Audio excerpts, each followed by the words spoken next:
is here to stay until 2025. A lot of pain for consumers and businesses at a time when inflation appears to be on the rise. Let's bring in our panel from Dubai.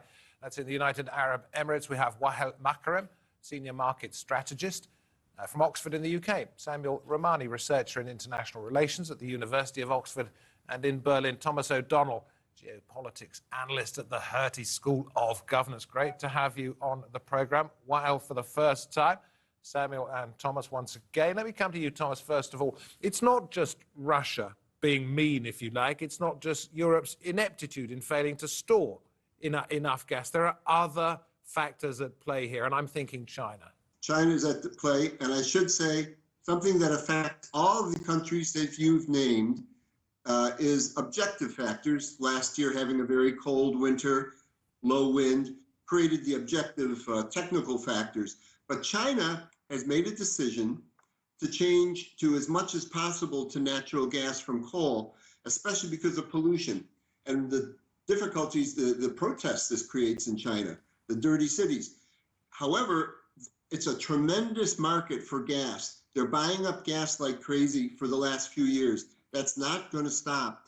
And so if Europe needs LNG, liquid natural gas, which is mostly what China is, the additional buying in China, they have to compete for it price-wise with China and other parts of Asia.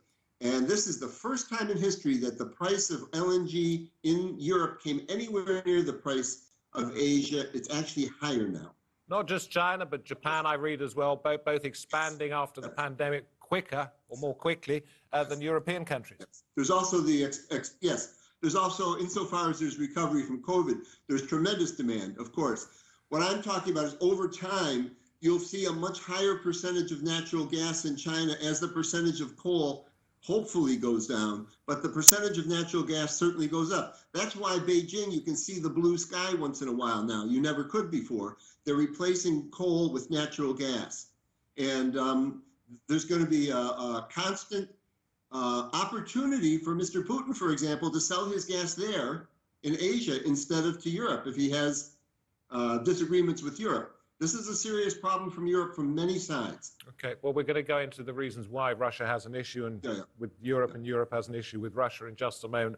What warnings there that China's going to take even more LNG out of the markets? Does that mean the prices are going to continue to rise inexorably? Yeah, if we just have a look at China's recent action where President Xi actually announced that they need to move from coal to natural gas, and this added more demand into the market, and especially that we're at a time where also we have some tight supplies around the world. So this is just creating further momentum in the upward movement. And it's not only about natural gas.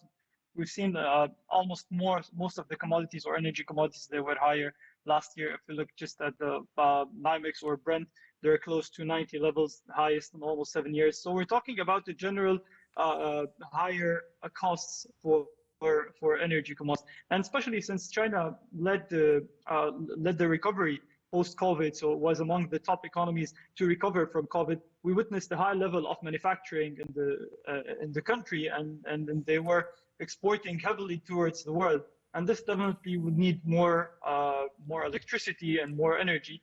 And this went to at a time where the government chose to diverge from coal facilities into a better, lower emission natural gas sources. How much did Europe get it wrong? Because I'm reading that the UK, for example, has such low levels of gas storage. Less than 1% of Europe's stored gas is in the UK. It's in a hopeless position. That the other European countries have such fragmented energy policies, they can't all agree on anything as it happens. Was Europe completely caught out by this? We've seen that Europe is in a bit of a better situation slightly from the United Kingdom, since in UK they just moved fastly to lower their coal facilities. At the time they even stopped, and this put them in tough situations. We're seeing even top energy producers, like 29 energy producers, they went out of business since last year. So this is a bit more scary in the United Kingdom relative to Europe. However, if we just look at the longer term a little bit, Europe is coming to a tougher situation during the next months, the 3 months to come. So if if definitely this crisis, or at least higher energy prices, they don't come back into their place and they reach some sort of agreement maybe with some of their suppliers. Why don't we take a look at where Europe does get its gas from? 80%, 8/10 from Russia, Norway and Algeria. Russia supplying almost a third of Europe's gas via pipelines through Ukraine, Belarus, Poland, Turkey, and crucially, Germany, which imports 90% of its gas, gets 40% via the Nord Stream pipeline. That's the original pipeline, the controversial Nord Stream 2, parallel to that, yet to be certified. Samuel, I'm reading that Gazprom was asked quite a long time ago, that's the Russian gas supplier, it was asked some time ago to increase the amount of gas it sells to Europe, and before the crisis in Ukraine escalated, it said no. Why was that? Well, the Russians have been basically trying to play pipeline diplomacy and games with regards to gas sales for quite a while. And we've seen that most immediately happen in this immediate neighborhood. They had a very similar kind of dispute with Moldova recently over gas sales, where they were not really willing to reach the supplies that they were asked for, and they recalled up to $1 billion in debt. They did something similar with regards to Poland and other East European countries, and then Europe more broadly. And now it appears as if the crisis is just getting worse because of the Ukraine situation. There was an initial report coming through that showed the Yamal pipeline, for example, is not scheduling more exports of gas in February. And since January 19, there's also been some disruptions of gas supplies across the Polish-Ukrainian border. In the first half of the month, things are moving as regular. So there's been this has been a tool of geopolitical leverage from the Russian side, and the Europeans have acknowledged that, as well as the International Energy Agency. But can I just come in here? Engaging a gas war with Europe. Yeah, if the Russians are using gas for political leverage because they want Nord Stream 2 to be given the all clear, even though it's physically finished, it hasn't been written into European contracts yet. If they're trying to get leverage from it and it still hasn't got approval, and we're at this position, has it failed in what it's been trying to do?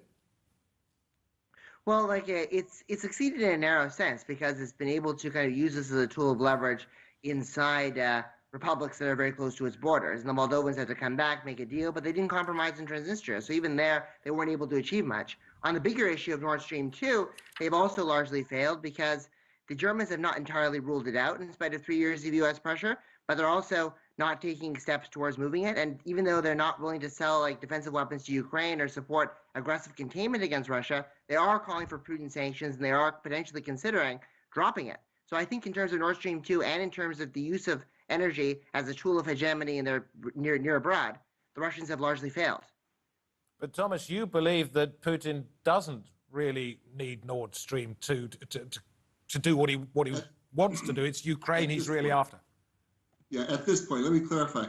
If you look at the big picture, the strategic picture for Mr. Putin, as you said, they supply about 40% of the gas that Europe imports. It's just Europe really needs this. 80% of it used to go through Ukraine. Meanwhile, as we all know, Mr. Putin would like to reincorporate Ukraine into the old Soviet Union, or at least prevent it from going to the West and to NATO. He knew 20 years ago and more that as long as Gazprom has this dependence of putting the gas through Ukraine to its market in Europe, and its almost only market externally at that time was Europe, he couldn't put pressure on Ukraine. So he's had a 20-year project of building detour pipelines in cooperation with Germany around the north, Nord Stream 1, in cooperation with other countries around the south, Turk Stream across the Black Sea. Now, he's gotten to a point where people were assuming he needed Nord Stream 2 to finish this project. But if I step back and looked at it, and it turns out that he's got so much new gas that he is able to flow to Eurasia. A pipeline to Pakistan is coming. A second pipeline to China is coming. Plus so much LNG that he can export from the Arctic region. He doesn't have the same dependence on Europe going forward. And he's got $600 billion in the bank, okay? And he can do without not only Nord Stream 2, he can do without the rump gas he still sends across Ukraine. He is risking that. Both of those, the United States will see to it, I'm almost certain, that both of those are cut off permanently if he invades Ukraine. He's now willing to sacrifice those things He's sufficiently diversified himself away with detour pipelines and other customers such as China, Pakistan, and so forth, and LNG. He's ready for this confrontation he has set up. Okay, well, let me come to you, since you follow the markets and the way that oil has moved around the world extremely closely. If, as Thomas suggests, Putin has enough room in the middle, in the Far East, to be able to sell his gas, if those other pipelines are cut off, where would Europe get its supplies from? Well, there were some talks of possibility that the United States could be just providing some gas, and even Canada, also from Qatar. However, if we just look at the ease of access, the ease of access to the Russian gas, it's not found in any other of the solutions. Also, there is now the current solution that's being taken into consideration is the Groningen gas field. So earlier, if we just look 5 years ago, it was just producing around 30 billion cubic meter. If we just look at the current production, it's around 3.9 billion. And now they just promised to raise it a little bit towards 7.6, but the government just took the decision to stop producing this from mid-2022. So we have a short-term solution, which could be the Groningen supply. However, it's not durable. It's not for the longer term. However, it could help a little bit to ease the situation as we pass to the coming 2-3 months, which could be the toughest. Okay. Since we know that going through April, this could be just a little bit easing with better weather conditions. Thomas, I will come to you in just a moment. I see you're eager to say something, but I think I owe Samuel another chance in just a second. But while you mentioned Qatar there, I've also read that Qatar is now supplying more gas to the Far East than it used to. So that might not be such a readily available market as before. So what I'm wondering is, have countries such as Germany, in shutting down its nuclear reactors, come to regret an action that it's taken? Have countries such as the UK come to regret their accelerated move towards greener energy sources, when in fact what they should have done is realize that for the time being they needed to keep these supplies in the bank? Well, I think that these countries could come to regret that. Obviously, there has been a push, at least from the European Union side, to invest much more heavily in nuclear energy to maintain energy demands. Actually, there was a report, I think, from the EU Internal Market Commissioner, Thierry Breton, earlier this month that said that the Europeans are probably going to have to invest up to 500 billion euros in nuclear energy. Germany's shutting all of its reactors. Germany's shutting its all. France is increasing its production, but Germany might have something to regret here. We've done something Germany has something to regret. Yeah, exactly. That's going against what the Europeans have demanded over here. And also, the French are going to be increasing it. And these squabbling over like whether green classifications exist for nuclear energy and natural gas between the Germans, the Austrians, and the French and the Czechs is not necessarily very viable either. But I think they will come to regret this. Okay, well, tell me a little bit about where we go from here, because I've got this quote from Amrita Sen, Energy Aspects, and she says, I'll paraphrase, there are going to be large-scale power cuts, governments will have to introduce them, and rationing to certain sectors to curb gas demand materially this winter. Is it going to have to come to that? We'll go around all of you on that one, but Samuel, since you're talking, carry on. Well, I think that it's there's obviously going to be a grave risk of power cuts and problems like this happening over the course of the next while. Obviously, much depends on what's going on with the broader geopolitical situation. For example, if there is a war between Russia and Ukraine, this would lead to more disruptions on the Yamal pipeline route, more disruptions on Nord Stream routes, and now without nuclear energy as a buffer, there's going to be a bit of a problem. The Americans and the Qataris have actually been holding clandestine talks that came more public 3 days ago about potentially reorienting Qatari gas towards Europe, but that doesn't seem to be anything that's that viable. When I look at the Russian media, they're not really viewing that as a serious threat to Nord Stream 2 either. So I think that they're in a bit of a pickle right now. Okay, Thomas, on that one? Here, a sort of fundamental big picture thing here. Yes, Europe did get itself in a lot of trouble. Europe, a significant section of Europe, I would say, has an ideological problem. Just like the Greens in Germany are pacifists, they're also somehow renewable fundamentalists. And there's a lot of this thinking, sort of magical, technological thinking, where renewables is going to replace everything and free us from fossil fuels. So even in England, because they have a lot of offshore wind, they closed almost all of their storage for natural gas. They were lucky they had 4 or 5 windy years, and now they're suffering when they don't. And similar things in Germany. Closing the nuclear plants is an ideological problem. I don't know how else to explain it. It's irrational. Now, the problem is Europe needs this natural gas that it gets from Russia. It's got to get it somewhere. This month, it's received 2.5 times as much gas in the form of LNG from the Americans as it received from pipelines from Russia. No one would have ever believed this if you said this before. And can Russia, and can the USA, will the USA continue to be as generous? If they're willing to, if Europe is willing, okay, so Asia was paying 5 times more than the cost of shipping LNG from the USA, from the Gulf of Mexico, and that's why they were always getting it. Then Europe decided to pay 8 times more, 7, 8 times more. If they pay that much, that's what's going to happen. The Americans have warned them about this for a long time. Overdependence on Russia. You should have paid a little more money earlier for security and been importing LNG, have more storage. Don't move these pipelines out of Ukraine, etc. There's a number of these things. They've warned them. They've warned them there could be an energy crisis, and exactly what happened. And while you were nodding just then as though you wanted to say something either in agreement with Thomas or you had something else to say, go ahead. Yeah, I was in agreement on something that just moving from solid energy sources to energy sources that are intermittent or unstable at a time, this is a big risk. And especially that it came at a time where we are in total uncertainty around the world.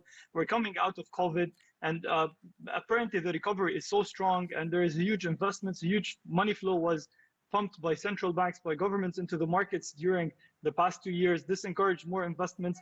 If we look at the consumption of electricity and energy, it was also significantly higher last year. So the time that Germany, for example, chose to take such a decision isn't very accurate. Maybe if they could have waited a little bit or pushed it a little bit, this could be better. Like now we're hearing also from Électricité de France, also their nuclear reactors, they're even producing less electricity. So this is coming as a cherry on top. So all this, it's about the timing. Definitely the transition has to happen. But when we're in a broader amount of input from renewable sources, we're in a better situation. We're currently in the first stages of the transition where we have many risks that we have to take into consideration.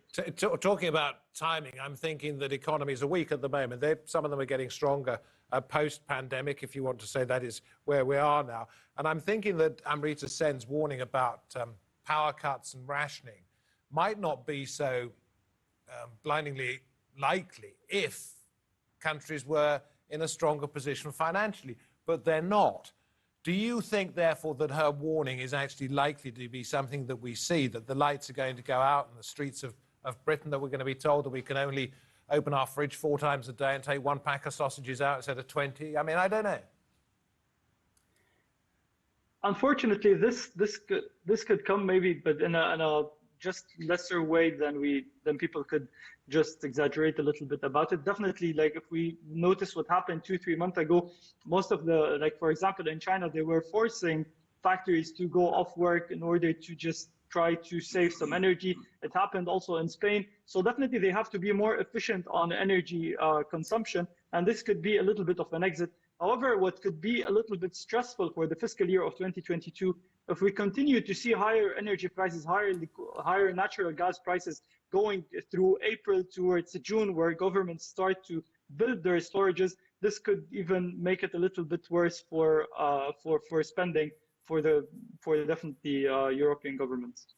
Samuel, going back almost 50 years, I hate to say it, as a young reporter, I was covering the oil crisis in the early 1970s. And in the UK, at least, we saw that followed by a number of years of social disruption, ending in the winter of discontent in 78, 79. It was a massive period of upheaval. If this situation continues, is that likely to be mirrored?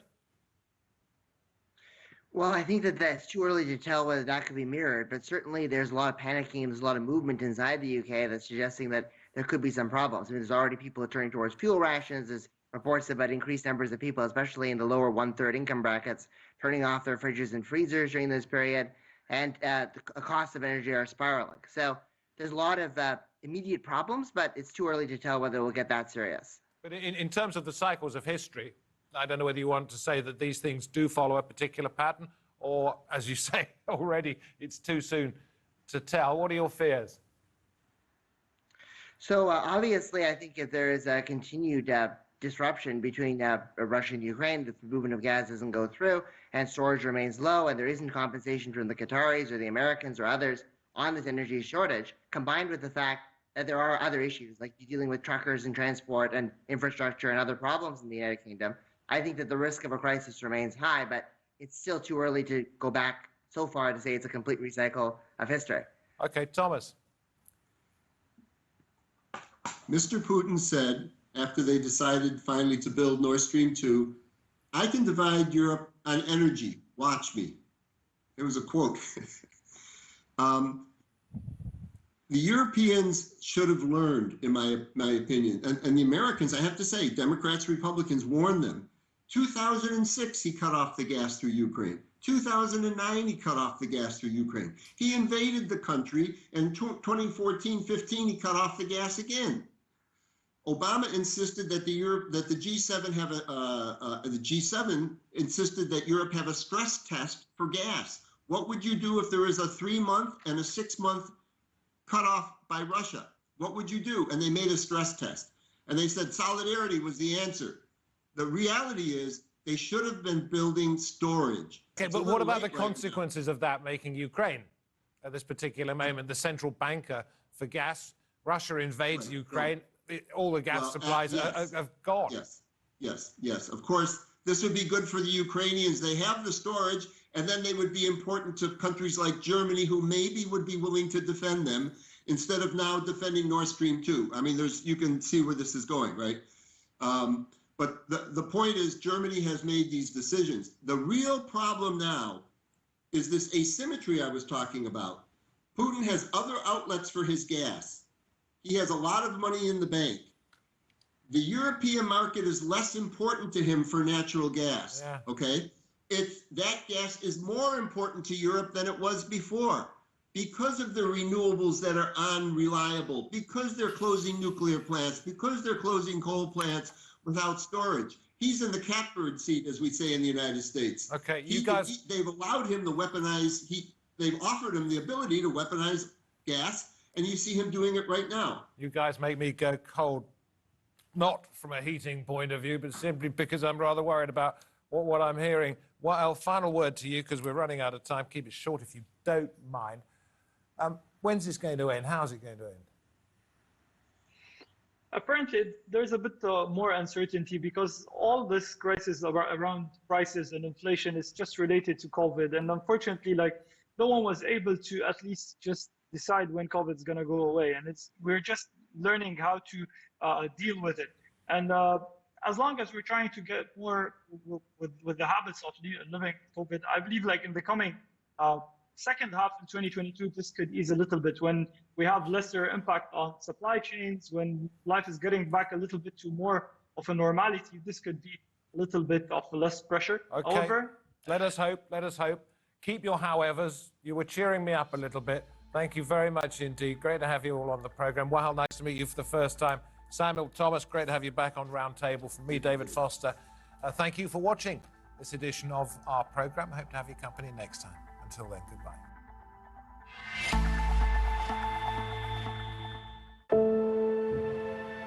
At TRT World, we try and tell the story from every angle. If there's a conference or a summit, we'll be there. We talk to presidents and prime ministers, but we're just as interested in listening to the voices of ordinary people. The ones who pay the price of decisions made. Our basic rule, no voice goes unheard.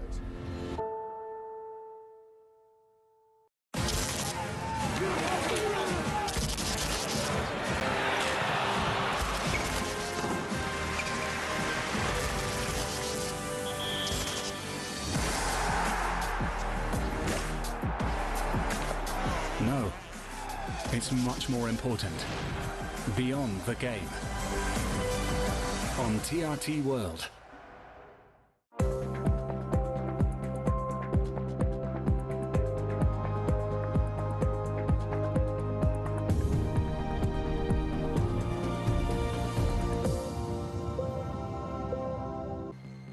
Hello, you're watching